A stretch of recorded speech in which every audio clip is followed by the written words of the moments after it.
Arne, probably going to have to ask you about transfer speculation and the potential to bring in a centre-half in January. How likely are you to bring in a centre-half, whether it's Mark Gay or anyone else? Oh, this was one of the questions I didn't expect. Talking about signings in the winter break, I think there are so many games to be played before that. And in the position we are in, it's the last thing that's on my mind.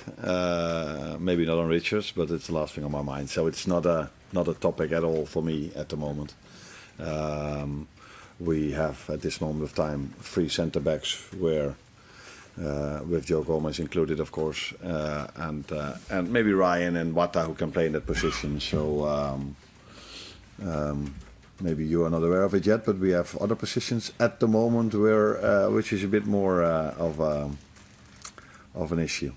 In terms of results then, how perfect do you feel you have to be if you are to retain the title now? No, I think I've said many times already that at this moment of time we're not even thinking or talking about it. Actually, we didn't do this last season as well when we were top of the league. It's just about the next game. And I've said many times last season, and I say this season again as well, the best way to judge a league table is after 38 games, but the next best thing, in my opinion, is after 19 games. And no, let's see where we are then. But at this moment of time, the only focus we have is winning games of football, which it was actually the same last season at this moment of time. I have to ask you about Andy Robertson. I think his comments after Scotland qualified for the World Cup around Diogo Jota kind of gave an indication of the weight of grief that you guys are all still carrying. I just wonder then how you manage that day to day within the club, but also as well, are you guys being fairly judged given the raw emotion that you're still carrying with regard to Diogo? I think we're always judged, sometimes fair, sometimes unfair. But I saw the interview as well live, and I know that it is an issue for us, which is I think completely normal. But then at these moments of time, I always think about how must it feel for his wife and his children, because that's so much harder for them than it is for us. But that we miss the player and the person, that is completely clear. Maybe it tells you even more now. We play Nottingham Forest. Last season we were 1-0 down at Forest. It only took him 1 minute to score the equaliser. So now I'm talking about the player that we miss for sure, because this time we haven't managed to come back as many times as last season after being 1-0 down or a goal down. And he definitely played his part in that last season. But that we also miss him as a person, that be completely clear. But again, his wife and children will miss him so much more. Parents, by the way, as well. I can tell that you're getting quite emotional now thinking about that as well. Does everybody come together, to be reminded?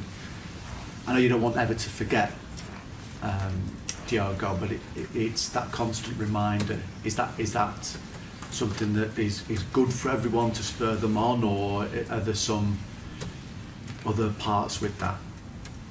I think it's good for us to remind him every time possible because of, like I said, the person and the player he was.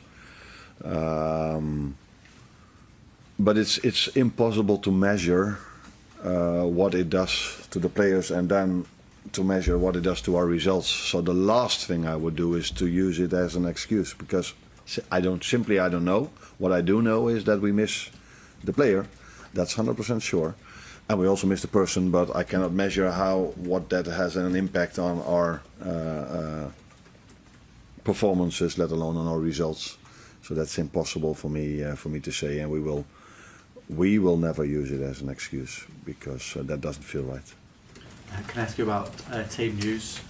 Alisson, just wondering where he is. Andy Robertson himself, I don't know if he trained yesterday. Alexander and the update maybe is on Jeremy as well.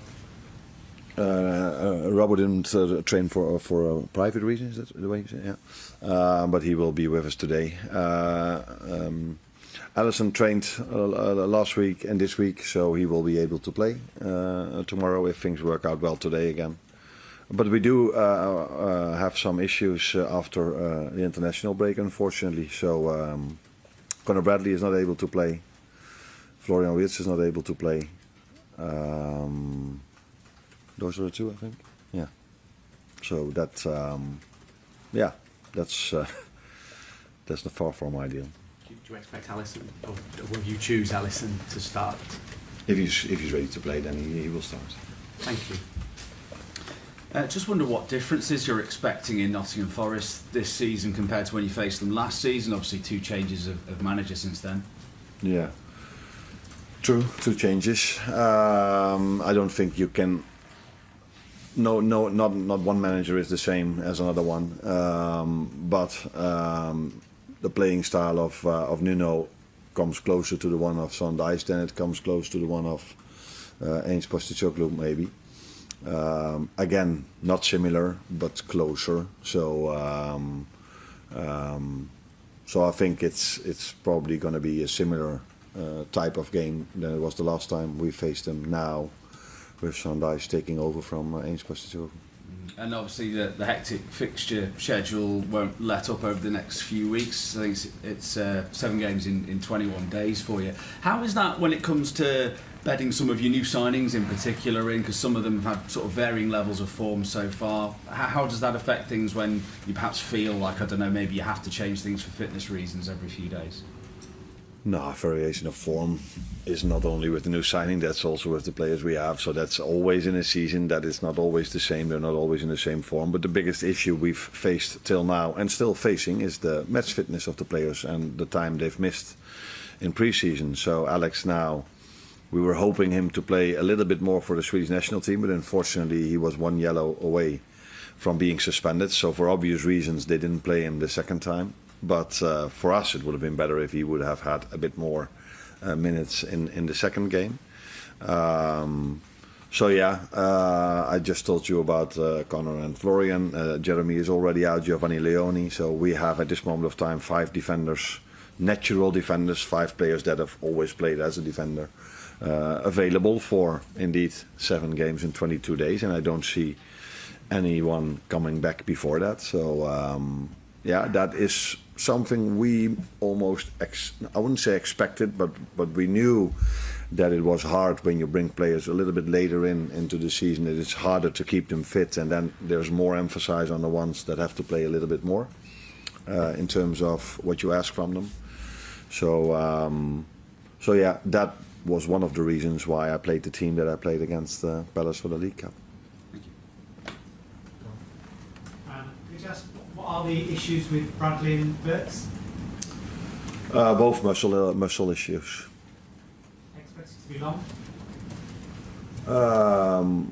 I don't expect Conor to be part of the upcoming 22 days. Maybe in the end, but not in the upcoming 22 days. Unless something as a miracle happens, which I don't expect. Florian should be able maybe to play after. Depends on how things work, but that shouldn't have to be that long. Does that give you an issue? But Jeremy is out just as long. He's not probably going to be available in the upcoming 2 or 3 weeks as well. So it's going to be interesting who all of you want to see as a right fullback. That's my next question. Yeah, it's a big issue right back because you've obviously played Sobersline there, but he's doing so well for you in the middle. He's doing so well in every position. Yeah, that's true. He's played really well as a fullback. Played really well as a midfielder. Curtis Jones played there last season as well. Joe Gomez can play there, but Joe Gomez has played, I think if I'm correct, 2 times 90 minutes throughout the whole 2025 year. So if we want to keep him available longer, it's maybe a bit of a risk to play him 7 times in 22 days. He missed out on a training session yesterday, by the way, as well, but we are expecting him to train today. Challenging, but the good thing is that we have still enough good players available, and maybe one of them or 2 of them have to play in positions they usually don't do. But yeah, that's what we have to accept. Hi Arne. You've spoken a lot about the ability of the benefits of playing with a lead, and a big part of that is making a fast start. In comparison to last season, Liverpool haven't made as many fast starts. I think it's only once in 17 games Liverpool scored in the first half an hour of a game compared to 22 times just in the league last season. What do you think that's down to, and how do you think you can get that back? I wasn't aware of that stat, although I am aware that we mostly go 1-0 down instead of 1-0 up recently. I cannot give you an explanation for that at this moment of time. I maybe need a little bit more time to think about it, but it does have an impact on a game because, I said many times that City deserved the lead in the first half completely. But it does make a big difference if you go 1-1 into half time. Then when a goal is disallowed, how did he exactly say it? For not unreasonable reasons. and then 2 seconds later you're 2-0 down. So yeah, goals have a lot of impact on games. That's for sure. So yeah, but I cannot give you an explanation why it is actually at this moment of time. Arne, just on Dominic, obviously he's been so important for you so far this season. He had that kind of hammer blow of disappointment being away with Hungary. Have you had to kind of lift his spirits this week to try and make sure it doesn't have a knock-on effect? No, we did talk about it. We spoke not only with him, also with Milos, because for the both of them it was, of course, a very big disappointment being so close to playoff games, and then going out in the extra time, which was fair because I checked it. I was curious to see if there would have been a substitution in that 5 minutes, but I think there were 2. So the referee was in this situation right that he added some extra time. Yeah, then it's really hard that you concede, especially because you. On the other side, you see Robbo, what it means to a country and to a player that haven't qualified for so long, and the same would have been for Hungary, of course. Although playing playoff games doesn't mean you will qualify, but it gives you a chance. And I asked him, is there now still a chance? Because I don't have a clue what's happening. But Alexander Isak with Sweden, they have 1 point out of 5 or 6 games, but they still have a chance to go to the World Cup because they won Group C of the Nations League, where Hungary was in Group A, and they did not win that, of course, so they are not involved. So it's hard for him that they've actually had quite a good season or 2 seasons with the national team, being in Group A of the Nations League and picking up quite a lot of points in their group, but not qualifying. Yeah, it's hard, but. Recently at our club, he's a little bit used to disappointments, so but not such a big one as this one maybe. But he will be fine. He will always work as hard as he can, and I don't expect him to do any different tomorrow.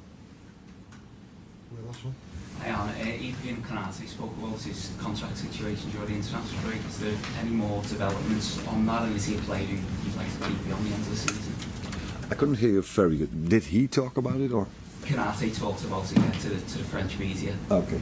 So is there any developments on that front? Is he a player who you'd like to keep beyond the end of the season? I haven't heard that, but yeah, my answer would probably be the one you expect. Do I have to say it or do you say it? Okay. Cheers, Arne. No,